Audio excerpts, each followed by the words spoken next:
Hey guys, it's Mr. Fresh again. All right, so today we're going to talk about a couple more parts of writing a mini mystery story.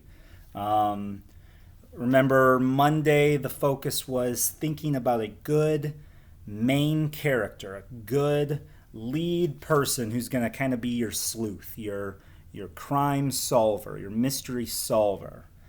So hopefully you guys have started thinking about that. Remember, because we're stretching this out over some time, don't feel like you have to keep the who you thought of Monday or who you wrote about Monday. You can shift as we continue working through these things. You might think of a character that might be even better.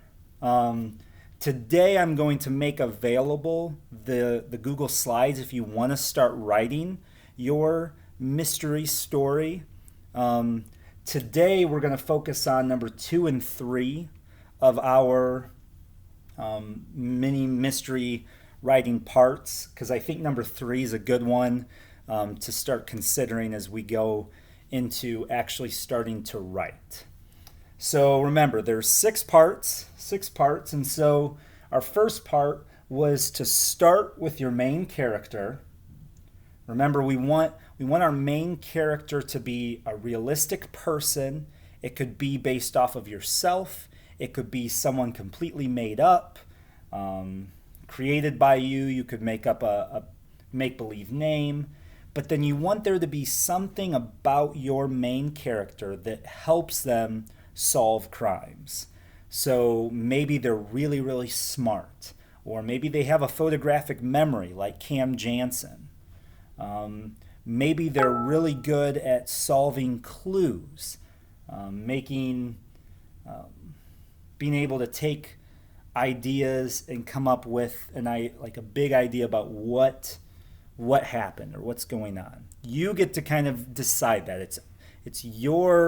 You get to have that creativity to make a main character that is going to be able to be a really good crime solver. Okay, number 2, this is important, is you want to put your character in an interesting setting. We're going to talk about that in a little bit. Number 3, create a mystery with a puzzle to solve. So there has to be something that happens, some kind of crime or some mystery that your character has to solve. It can't just be about how they're going to the park and they're having fun, and like you want to really work on trying to think about how to craft some kind of crime. So maybe something was stolen, maybe something's missing, some kind of mystery. And we'll talk about that one a little bit later as well. Number 4, you want to build tension to keep the story interesting. Number 5, include thrilling cliffhangers to keep the story entertaining. Hopefully you've noticed, guys, we've only read 4 chapters so far, but each chapter kind of leaves off, has some kind of ending that's like, hopefully you're thinking, oh, what's going to happen next? Hopefully earlier when I read the next 2 chapters and I finished chapter 4 and that was it, I hope some of you guys were like, oh, Mr. Freshour, please keep reading. That's what you want your story to do. You want these thrilling cliffhangers that make people want to keep reading. And then finally, number 6, solve the mystery with a satisfying conclusion.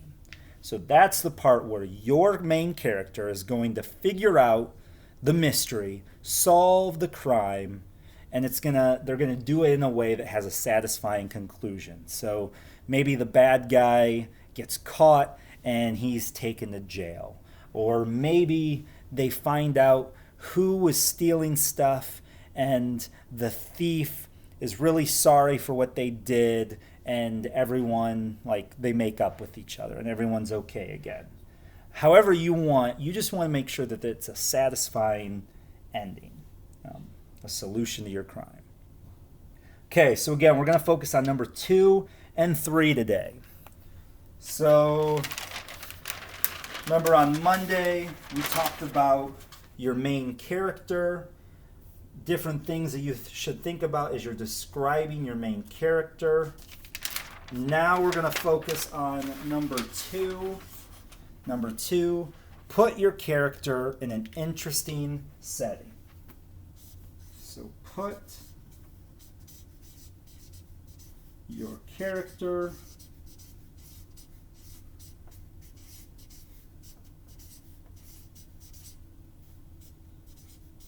in an interesting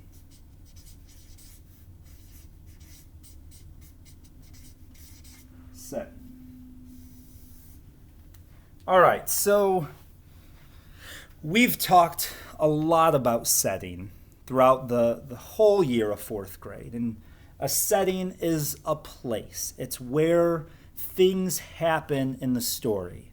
You have to have a location where things are happening. You have to have, you got to describe the place that you're at so that the reader knows exactly where they're at. You can't just say that the characters are in the park, and that's all you say is just the park. They went to the park. They played in the park. The reader, they're going to be more captivated. They're going to enjoy your story more if you add details. Add details. So, some settings for you to think about. What I'm going to do is I'm going to list a few, but don't feel like what I list is what you have to do. What you have to do. No. I'm going to give you just some ideas that they give, and then we're going to talk about it. So, for a lot of us, a good setting that we might think of is school. School. So, things that happen at school, maybe in classrooms. We'll put classroom, maybe your school library, maybe the cafeteria. That's a very tiny A, my bad. It could be in a bathroom, maybe the office, or the principal's office.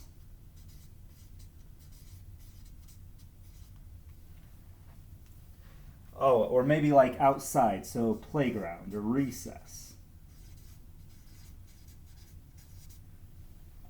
So school could be where this is happening. So like right now, Cam Jansen, most of the story is happening at their school's book fair.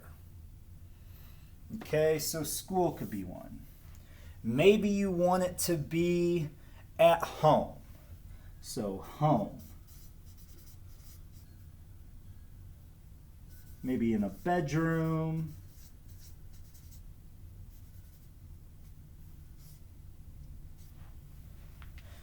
Maybe in the kitchen.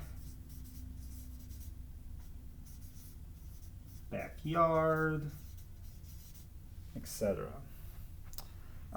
Maybe you want the setting to, like we mentioned the park before. So, park. But maybe things happen on a trail or the playground or at a pond that's in the park.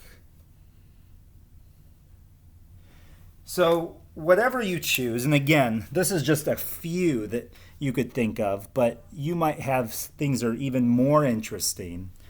But what you want to focus on is how does the setting move your story along? Because remember, your mystery story is going to be your main character finding clues or having to go from place to place trying to solve the mystery. So you want to make sure that every setting that you include has a purpose to your story. So let me kind of go through some of their examples. for interesting setting. So the first thing they say is you want to choose a setting of something that you know well, because that you want to be able to describe it more than just it's a park, the grass is green, there's some trees. No. You want to describe everything that you can think of. So we talked about school, and I included classroom. So maybe classroom is something you'd want to use because you really could picture. Now, granted, I know that it's been a little while since we've been in our classroom, so it might be hard to think about some of those things. But here are some ways that could help you describe the classroom setting. So you might name something your character sees, such as a messy desk, science charts on the wall, or a clock that never seems to move fast enough. In that messy desk, your character might find a clue. Maybe your character hears something like the ticking of a clock, or a teacher's clicking pen, or whispers of the kid sitting behind you. Maybe the whispers are about something mysterious in the classroom closet. Name something your character smells, such as the bologna sandwich in her desk or the perfume coming from the teacher. Now, I do not wear perfume, so please, if you're going to include Mr. Freshour in your story, Mr. Freshour does not wear perfume. Thank you. But maybe there's something like a smell, or maybe they discover something that says inside that sandwich there might be a strange note. Who knows? Maybe it's something your character feels. Like maybe there's a breeze coming in from the window, and then when your character looks outside the window, they see something that's peculiar or puzzling. And then it could be something about your character, something that they taste. So hopefully what you guys noticed is that this example, they went through all the different senses that we have. So you might not want to just describe your setting by what the character sees, but you want your setting, so I'm going to break this off, and I'm going to include use the 5 senses. Think how many details that you could create if you included things with all 5 senses. If you talked about what your character smelled or saw or heard, you could really have a good amount of writing that you're doing. Okay, so this is setting. Again, if you have more questions about the setting, you can ask me. I'll do my best to help you, but setting is something that we've worked on a lot. And so hopefully by this point of the year, you really know what it means to describe a setting using details, using your 5 senses, your sight, your smell, your hearing, your taste, and you're using that to describe wherever your mystery is taking place. All right, so now we're going to move on to number 3, because number 3 is kind of the big, important part of this entire writing. Without this piece, you're not really going to have a good mystery story. Because number 3, you want to create an intriguing mystery with a puzzle to solve. So you want to create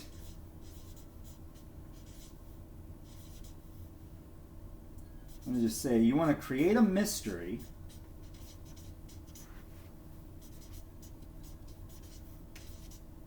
with a puzzle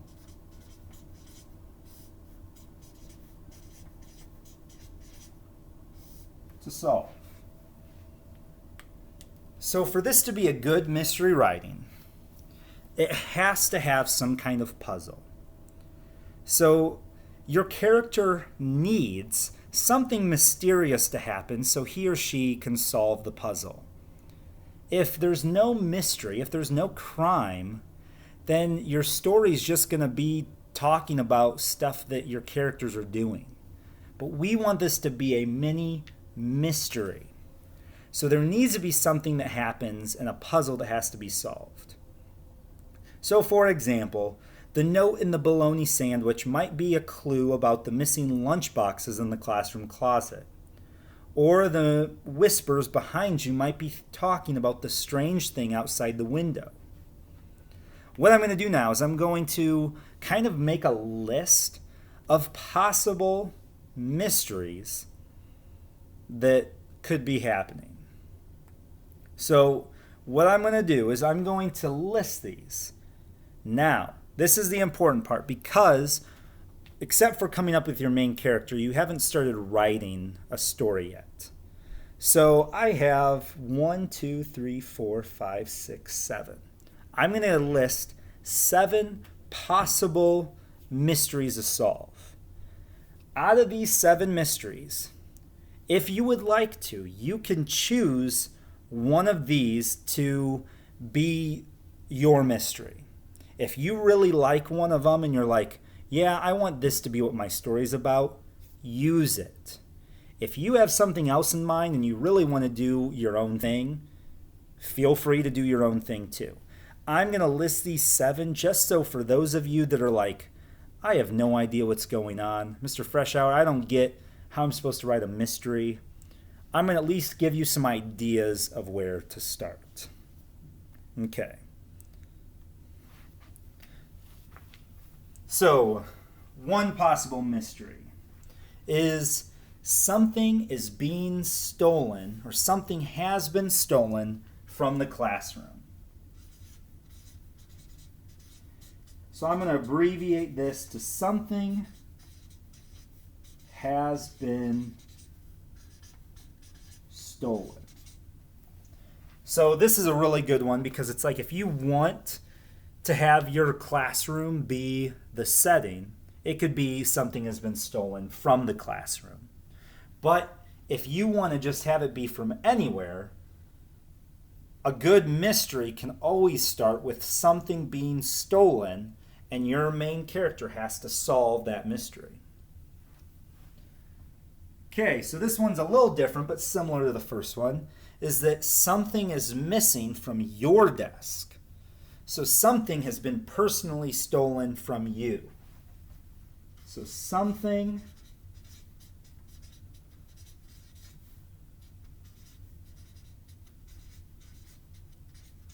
is missing from your desk. Okay, another one. Something strange is found on the playground.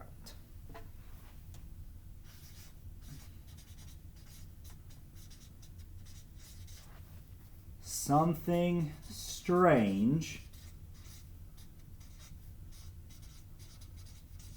is found on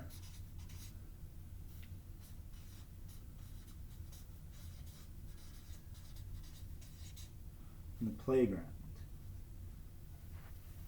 Okay. Someone has disappeared from the school. So someone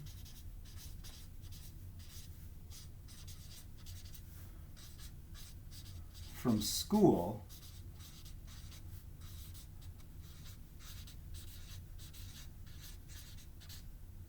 has disappeared. So those are always exciting ones, is like you're trying to actually find someone. Trying to find someone. Let's see. Someone is sending you strange notes.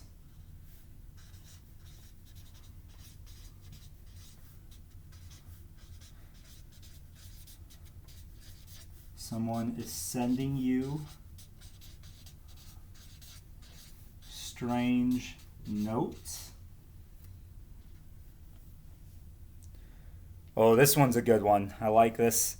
This could be a good thought, is something is wrong with the teacher. He's acting weird. So something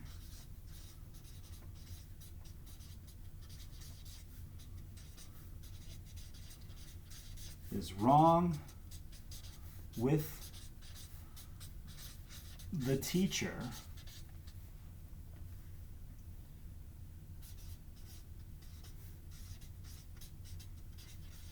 he's acting weird. Okay, and then our final one, something is hidden in the classroom closet. So I'm going to abbreviate this one to something is hidden and needs to be found or is found. Okay, so there's a lot of good choices here. So feel free at this point of the video if you want to pause and just take a look at all these choices, you can. We have something has been stolen, something is missing from your desk, something strange is found on the playground, someone from school has disappeared, someone is sending you strange notes, something is wrong with the teacher, he's acting weird, or something is hidden and needs to be found, or something is hidden and is found. All right, so those are some choices for you. Remember, you do not have to choose one of these if you don't want to, but I wanted to just be able to give you guys some ideas, at least to get you started, because we're in the last few weeks, and so if you don't do anything, that's going to be on you. I'm trying to give you guys as much information and help as I can. So if you still really have questions about something, please email me and ask, and I will help you. I'm going to include in the assignment a Google slide, and then that is what I'm going to have you guys use to write your story. So you can have things happen on multiple slides. If you want to include pictures or drawings in your mystery, you can do that as well. I just wanted to make sure we got to this point because now with what we have, you can kind of start crafting your mystery. So you have a main character. Hopefully you're starting to think about some interesting settings.